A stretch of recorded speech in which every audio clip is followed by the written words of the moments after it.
On parle de 800 maisons au Maroc. Bon, j'ai commencé à investir là-bas il y a très longtemps. J'ai acheté beaucoup de terrain. C'est vrai qu'une fois dans le podcast, j'ai dit on construit 800 maisons, mais on ne construit pas 800 maisons en 8 jours. On a des terrains, j'ai des terrains à titre personnel, j'ai des terrains avec des associés, et on prend notre temps. On dirait ça choque, je construis 800 maisons. Mais j'ai tout mon temps, je ne suis pas quelqu'un de pressé. On parle de l'agrément AMF. Hakim n'a pas l'agrément AMF. C'est facile de critiquer, mais Blast Club, qui fait le malin sur les réseaux, Anthony Bourbon, d'ailleurs qui est mis en examen par l'AMF actuellement, ça il a oublié de le dire.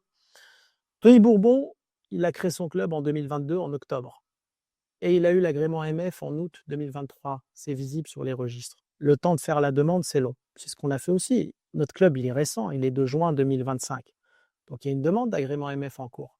Mais entre-temps, on a le droit de travailler avec des plateformes qui elles, ont l'agrément AMF. Et c'est elles qui portent l'investissement. Nous, on ne porte pas l'investissement. On est un business club où il y a des intervenants, où il y a du réseautage entre les membres du business club, mais on ne porte pas l'investissement.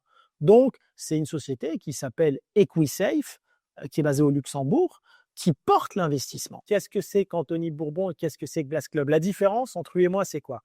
Moi, j'ai réussi dans les affaires, c'est pour ça que la télé m'a appelé pour faire plein d'émissions. Anthony Bourbon, c'est tout dans l'image. C'est se servir de la télé, qui est complice ou pas, je ne sais pas, pour aller escroquer, parce qu'il faut remettre à sa place qui est le vrai escroc dans cette affaire, toutes les personnes naïves qui regardent la télé. Qu'il a fait, dites-moi ce qu'il a fait. Il a créé une boîte qui s'appelle Feed, ok, qui perdait 5-6 millions par an.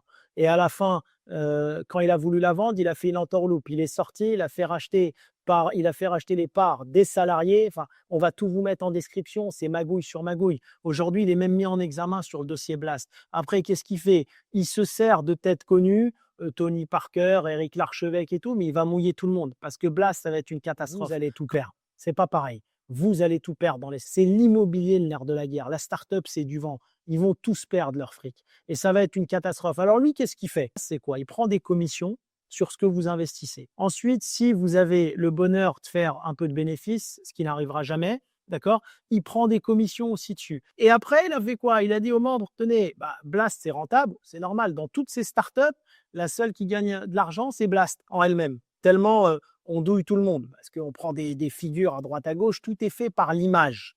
Et là, de toute façon, il va y avoir tout un documentaire sur Blast avec plein de choses qui arrivent, parce qu'il oublie de vous dire qu'il est mis en examen par l'AMF, parce qu'il dit aux gens investissez à mes côtés, alors que c'est pas vrai. Parfois, il n'investit pas. Il est en procès avec plein de monde et on va révéler la vérité sur Blast et je peux vous assurer que Blast, ça va péter.